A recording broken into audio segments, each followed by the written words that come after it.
겸손과 기도. 찬미 예수님. 그때 바리사이들과 율법학자들이 예수님께 말하였다. 요한의 제자들은 자주 단식하며 기도를 하고 바리사이의 제자들도 그렇게 하는데 당신의 제자들은 먹고 마시기만 하는군요. 예수님께서 그들에게 이르셨다. 혼인잔치 손님들이 신랑과 함께 있는 동안에 단식을 할 수야 없지 않느냐. 그러나 그들이 신랑을 빼앗길 날이 올 것이다. 그때에는 그들도 단식할 것이다. 예수님께서는 그들에게 또 비유를 말씀하셨다. 아무도 새 옷에서 조각을 찢어내어 헌 옷에 대고 꿰매지 않는다.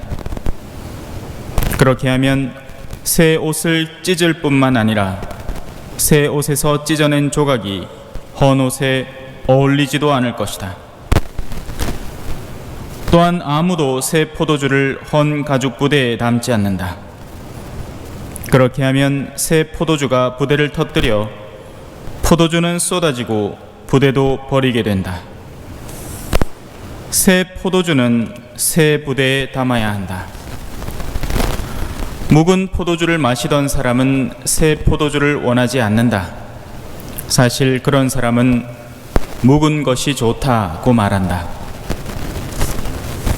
주님의 말씀입니다.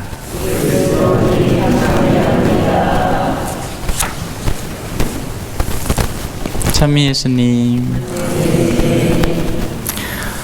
우리 신자분들은 스스로를 어떻게 식별하고 계신지 모르겠습니다. 스스로를 묵은 부대라고 생각을 하시는지, 아니면 새 포도주가 오기를 갈망하고 기다려온 새 부대라고 스스로를 식별하시는지.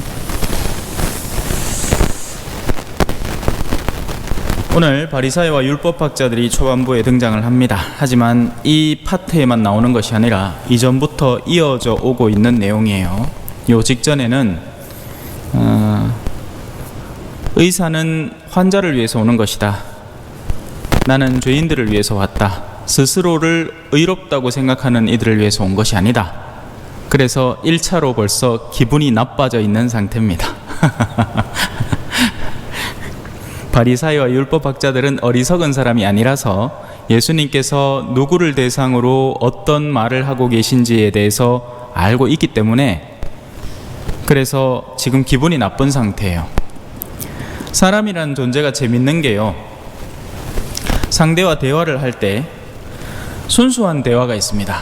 순수한 대화는 이제 금방 만난 사람들끼리 이야기를 나누는 거예요. 예를 들어서 프랑스 여행을 같이 갔다. 근데 비행기 옆에 누가 앉았어요.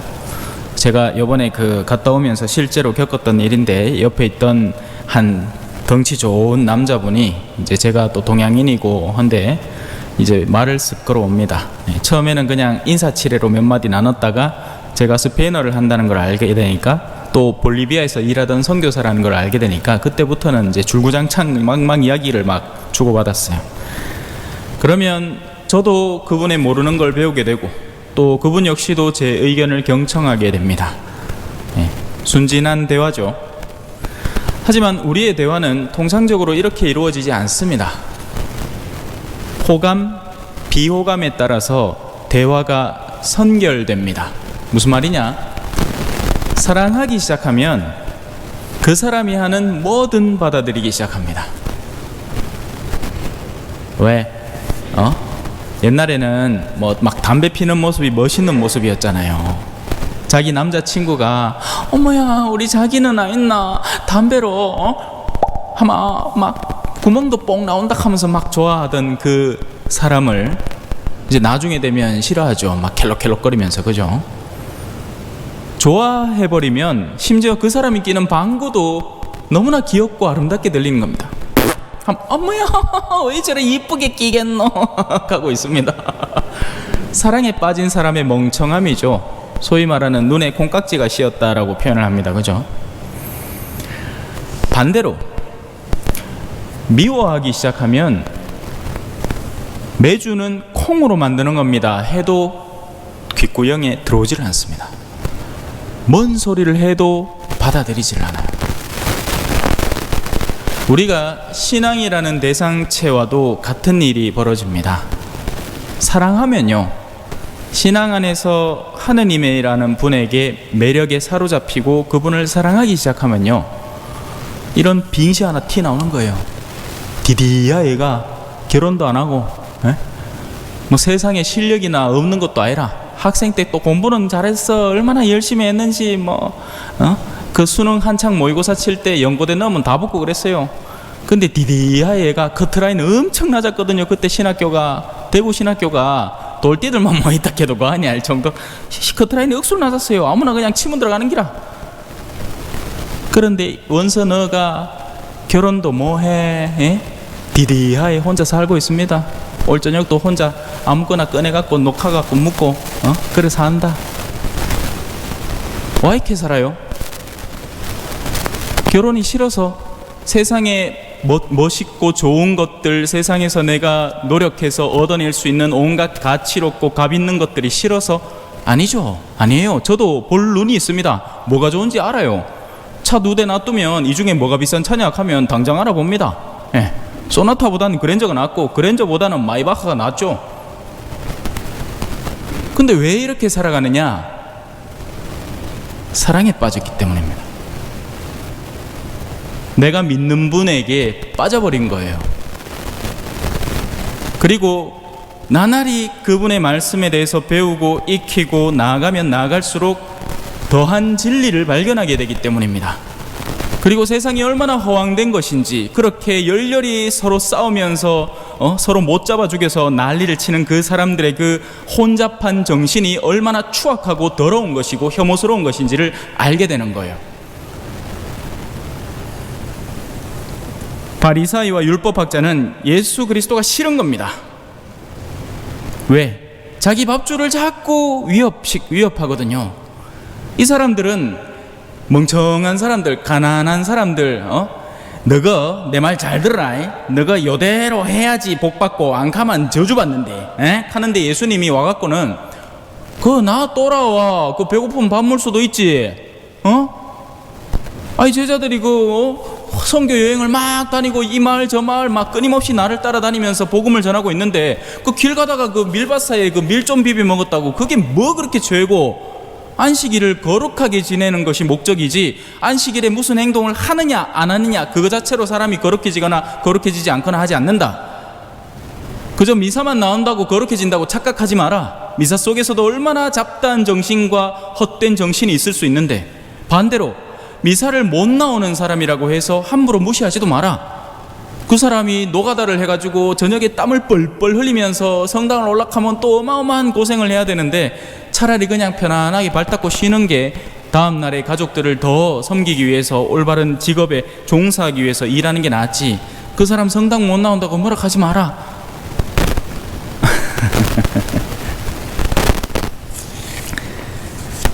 왜 단식 안 하냐? 당대에는 단식이라는 행위가 엄청 고귀하고 자기를 순결하게 내비치는 멋들어진 활동인데 왜 당신은 종교 지도자라면서 당신의 제자들은 단식도 안 하고 지내느냐? 내 얘기 잠깐만 들어봐래. 이게 맞나 아닌가? 혼인잔치 손님들에게 어떻게 단식하라고 얘기를 할 수 있냐? 이 사람들은 지금 좋아 죽겠는데 이 기쁨을 함께 나눠야 되는데 이 기쁨을 더 나누기 위해서 더 많은 사람들에게 하늘나라의 기쁨을 전하기 위해서 열렬히 일해야 되는 판에 배를 쫄쫄 굶겨가면서 뭔 놈 복음을 전하게 하겠다는 거냐? 그래서 나는 밥 먹일 거다. 단식 안 해도 된다. 내 제자들아, 너건 단식 안 해도 된다. 차라리 그 열정을 한 영혼이라도 더 구하는 열정으로 바꿔 써라. 그러면 된다. 그게 더 중요한 일이다. 이런 새 포도주가 지금까지 율법이라는 강한 틀에 살아오던 사람들에게 들어가자 이 틀을 산산조각 내기 시작하는 겁니다. 안 맞는 거예요. 자기들하고. 나는 꼬박꼬박 미사 나와갖고 거룩함을 유지하고 있고 하루에 묵주기도는 5단씩 반드시 바치고 막 금육이고 제계고 막 철두철미하게 지켜나가면서 다른 사람에게 내가 아주 우월한 힘을 드러내려고 노력하고 있는데 예수님은 시다하애가 이게 뭐 한량도 아니고 뭐 당대에는 목보요 술꾼이라고 불렸다죠. 예, 오늘날 예수님 있으면 사람들 별의별 별칭을 다 붙였을 거예요. 뭐 이상한 하이 얘기를 한다느니 뭐 예? 괜찮아요. 내가 오늘 일독서입니다. 내가 여러분에게 심판을 받든지 세상 법정에서 심판을 받든지 나에게는 조금도 문제가 되지 않습니다. 왜? 이런 여러 가지 일들을 어떤 목적으로 하고 있는지에 대한 자의식이 분명하기 때문입니다. 저는 몇 번이고 초전성당을 돌아오더라도 처음부터 시작해서 지금까지 해온 일을 크게 다르지 않게 반복할 걸 확신합니다. 사람들의 평은 저마다 다 다를 거예요. 구미에 맞으면 좋은 신부님, 자기들하고 잘 놀아주면 좋은 신부님, 뭔가 이상하다 싶으면 그때부터는 비판을 거침없이 하겠죠. 쫄면 안 됩니다. 쫄면 안 돼요. 그러면 복음을 못 전합니다. 이 사람 저 사람들에게 휘둘리다가는 아무것도 못하는 사람이 돼요. 모든 사람에게 인기 있는 예언자는 거짓 예언자입니다. 진정한 예언자는 올바른 목적지를 분명히 알고 그 목적지로 나아가기 위해서 다가오는 난관과 어려움들을 기꺼이 헤쳐나가면서 강단 있게 사람들을 이끌어가야 하는 것이 예언자죠. 그러므로 주님께서 오실 때까지 미리 심판하지 마십시오. 그분께서 어둠 속에 숨겨진 것을 밝히시고 마음속 생각을 드러내실 것입니다. 그때 저마다 하느님께 칭찬을 받을 것입니다. 아멘. 찬미 예수님, 겸손과 기도.